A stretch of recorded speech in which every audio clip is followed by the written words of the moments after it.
Hi friends, అక్కేటి పొద్దున్నే హడావిడి చేసేస్తుంది అనుకుంటున్నారా? ఏం లేదు ఫ్రెండ్స్, పలావ్ చేస్తున్నాను అనమాట. ఈరోజు బుధవారం కదా, అందుకని ఈరోజు కొంచెం నీసు తింటాం అనమాట. అందుకని పలావ్ కొని ట్రై చేస్తాం ఏంటి, వారానికి ఒకసారి 4 సార్లు అన్నా పలావ్ అని లేనిదే మనకు ముద్ద దిగదు. కానీ వెజిటేబుల్ పలావ్ అయినా సరే చేసుకుని తింటాం అనమాట. కానీ ఒక విషయం చెప్పాలి ఫ్రెండ్స్, మా ఊళ్ళో వృద్ధాశ్రమం అనేది ఒకటి ఉందన్నమాట. అందులో వృద్ధులు ఒక్కొక్కసారి గుళ్ళోకని వస్తారు. గుళ్ళోకని వచ్చినప్పుడు పువ్వులు గట్ట కోసుకుని వెళ్తూ ఉంటారనమాట. వెళ్తూ ఉంటే ఒకసారి అత్తయ్య గారికి కనిపించారట. ఆవిడ చెప్తుందట, ఇంతకైనా నాకు 2 పిల్లలమ్మ, 2 కూడా జాబ్ చేస్తున్నారు. నన్ను ఇక్కడ వృద్ధాశ్రమంలో వదిలేశారు. నెలకు 10,000 ఇచ్చి నన్ను ఇక్కడ ఉంచుతున్నారనమాట అని చెప్పింది. అక్కడ ఫుడ్ కూడా ఏం బాగుంటలేదు, ఉప్పు ఉండదు, అలాగే కారం కూడా ఉండదు అనమాట. తిన్నా ఒకటే తినకపోయినా ఒకటే అని చెప్పింది. మా అత్తయ్య తర్వాత రోజు కొంచెం పచ్చడి ఉంటే ఇంట్లో ఉంటే అది ఇచ్చిందనమాట. ఏమున్నా సరే ఇచ్చేవారు ఇది వరకు. కానీ ఆవిడ కొన్ని రోజుల నుంచి రావడం లేదు, ఎందుకు చేద్దాం అని అనుకున్నాం. కానీ తర్వాత మేము మర్చిపోయాం ఆ విషయం. ఆవిడ రాలేదు. మేము ఇలాగా కొంచెం కొంచెం ఏదో ఎట్టేవారు, ఎట్టలేదనమాట. మరి ఏమైందో తెలియదు, ఇంకా మేము కనుక్కోలేదు. కానీ ఫ్రెండ్స్, తల్లిదండ్రులు వదిలేసి పిల్లలు ఎలా ఉంటారో తెలియదు, కానీ పిల్లల్ని వదిలేసిన తల్లిదండ్రులు అలాగే ఉంటారు ఫ్రెండ్స్. బయట ఫుడ్ తినలేక, మీకు ఎవరికైనా చెప్పుకోలేక ఆ విషయం వాళ్ళు ఎంత బాధపడతారో వాళ్ళకే తెలుస్తుంది అనమాట.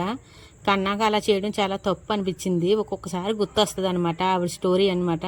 అనుకుంటా ఉంటాను చెప్దామని ఎప్పటికప్పుడు, కానీ చెప్పలేకపోతున్నాను. ఇప్పుడు ఈ సోదంతా మాకెందుకు అక్క అనుకుంటారేమో, ఇది సోది కాదు ఫ్రెండ్స్, ఇది నిజమే అనమాట, యథార్థంగా జరిగింది. కానీ వాళ్ళు ఎంత ఇబ్బంది పడుతున్నారో వాళ్ళకి తెలుస్తుంది, కానీ మనకేం తెలుస్తుంది. తల్లిదండ్రులు ఎప్పుడు కూడా వదలకండి ఫ్రెండ్స్. మనల్ని కన్నాక ఎన్నో కష్టాలు పడి పెంచుతారనమాట. మనకు అది అర్థం కాదు, తర్వాత అర్థం అవుద్ది. మనకి అర్థమయ్యే స్టేజ్కి ఒత్తుల్లోకి అర్థం అవుద్ది అనమాట. ప్రస్తుతానికి మనం ఎదుగుతానే ఉంటాం వాళ్ళతో పాటును. కానీ ఎప్పుడు కూడా తల్లిదండ్రులు అనేది వదలకండి ఫ్రెండ్స్. ఇప్పుడు నేనైతే పలావ్ చేస్తున్నాను.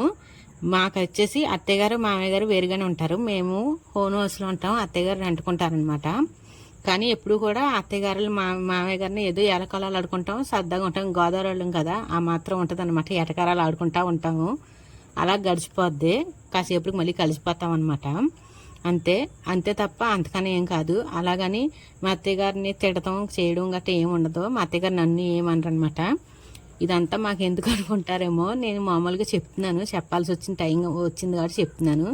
తల్లిదండ్రులైనా సరే అత్తమామలైనా సరే ఎప్పుడు కూడా వదులుకోకూడదు ఫ్రెండ్స్. మనం ఏమి తీసుకొచ్చింది వెళ్ళేటప్పుడు చనిపోయేటప్పుడు ఏం పట్టుకెళ్ళాం కదా, అదొక్కటి ఆలోచించాలి అంతవరకునే. ఇవన్నీ అయినా వాళ్ళకి ఎన్ని ఇబ్బందులు ఉండి వాళ్ళు వదిలేరు, అది కూడా అర్థం చేసుకోవాలని నేను అనుకుంటున్నాను. మరి సర్లే ఫ్రెండ్స్, ఒక్కొక్కసారి అనిపిస్తుంది అనమాట, నాకు ఎందుకు వచ్చిన తెప్పలు ఇవన్నీ వీడియో ఎందుకు చేయాలి అని. కానీ ఒకదానికి ఎడిట్ అయ్యామంటే దాని నుంచి విముక్తి రాదనమాట. అది రోజైనా సరే ఒక వీడియో పెట్టకపోతే రోజంతా ఎటో కింద ఉంటుంది అనమాట. అలాగే టీకి ఎలా ఎడిట్ అవుతామో యూట్యూబ్ చేసే వాళ్ళకి యూట్యూబ్ అనేది ఎడిట్ అయిపోద్ది. అలాగా నా బిర్యానీ అయితే రెడీ అయిపోయింది. నా సోది చెప్తున్నాను అనుకోకండి ఫ్రెండ్స్, మీరు సోది అనుకుంటే సోది అనమాట. లాస్ట్కి ఇలా రెడీ అయింది. నేను మాత్రం లాగిన్ మీరు మాత్రం ఒక లైక్ ఇచ్చేసి వెళ్ళిపోండి. లైక్, షేర్ అండ్ చిన్న సబ్స్క్రైబ్.